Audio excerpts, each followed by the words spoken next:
Bonsoir à tous, nous allons directement parler des tops et flops du match Algérie-Mali, victoire des hommes de Djamel Belmadi sur une réalisation de Riyad Mahrez. On va commencer avec les flops et Hichem Boudaoui pour notre spécialiste Saïd.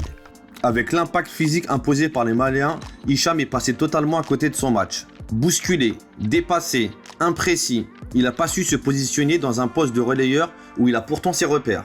Mais le manque d'automatisme avec Zerouki et Guédouria a sans doute pesé dans son rendement.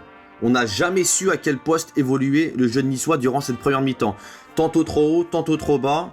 On aurait pensé pourtant pouvoir compter au moins sur sa justesse technique lors des phases de possession, mais ce fut pas le cas. Pas mal de pertes de balles dans notre jeu, il a paru émoussé dans ses courses ou lors de ses retours défensifs, où il a commis notamment des fautes en étant en retard sur ses interventions. Après, à signaler tout de même que le milieu algérien était défaillant lors du premier acte. Mais la faillite collective ne peut pas tout excuser, notamment les erreurs techniques.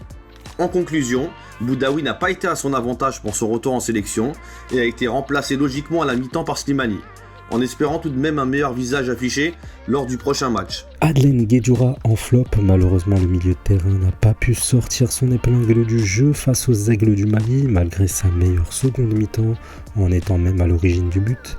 Guedjoura était beaucoup trop bas, il a laissé orphelin ses deux compères du milieu Boudaoui et Zerouki en position de troisième défenseur central, remplacé à la 70e minute du match par Belkebla. Concernant les flops, je désignerai pour ma part le milieu de terrain à 3 de la sélection algérienne en première période, recadré après la pause par le sélectionneur Djamel Belmadi qui a sorti Boudaoui pour faire entrer Slimani, ce qui apportait un certain équilibre au milieu de terrain. Mais en première période, le trio composé de Guédouria, Boudaoui, Zerouki a été complètement dépassé par les Maliens dans cette fameuse bataille du milieu, aussi bien dans l'impact physique, dans la relance du ballon et dans la présence dans les zones de vérité des joueurs qui n'arrivaient pas à se trouver, une alchimie complètement absente de ce trio qui a passé vraiment 45 minutes de piètre qualité, ce qui a été recadré par le sélectionneur, mais vraiment pour moi, pour ma part, ça a été un point faible, un véritable flop sur cette première période. C'est clairement, on pouvait noter que l'absence de Benasser et Fegouli était vraiment un poids, mais arriver à ce niveau-là pour des joueurs qui étaient quelque part en test, ça a été vraiment une catastrophe. Donc le recadrage de Belmadi en seconde période n'a pas été une surprise.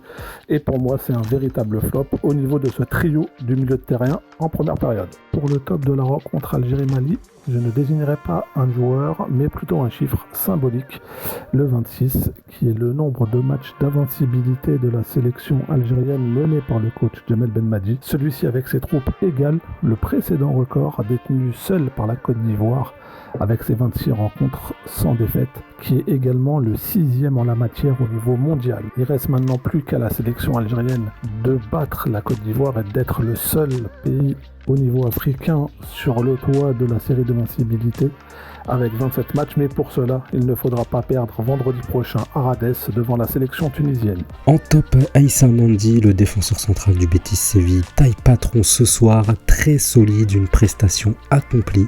Il a laissé passer très peu de ballons, n'a pas hésité à monter au créneau pour relancer proprement et apporter un coup de main à ses coéquipiers au milieu du terrain.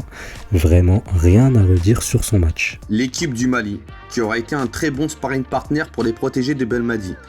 Les Maliens ont su imposer un défi physique durant tout le match, notamment en première mi-temps où on a pu voir une mainmise des milieux maliens avec à la baguette Haïdara qui ont bien bloqué la relance algérienne tout en étant dangereux à la récupération du ballon. Une équipe disciplinée, plutôt juste techniquement dans leur transmission, bien en place tactiquement avec des latéraux qui ont su tenir la dragée haute face aux ailiers algériens. Pour conclure, un très bon test et une belle opposition pour les coéquipiers de Mahrez pour pouvoir peaufiner leurs automatismes avant leur retour à la compétition en septembre prochain et la réception des Djibouti. Avant cela, place à la Tunisie ce vendredi pour le dernier match amical et continuer cette série d'invincibilité. Merci à nos spécialistes pour leur contribution sur ce match. On se retrouve pour une nouvelle vidéo après la rencontre Tunisie-Algérie. Ciao!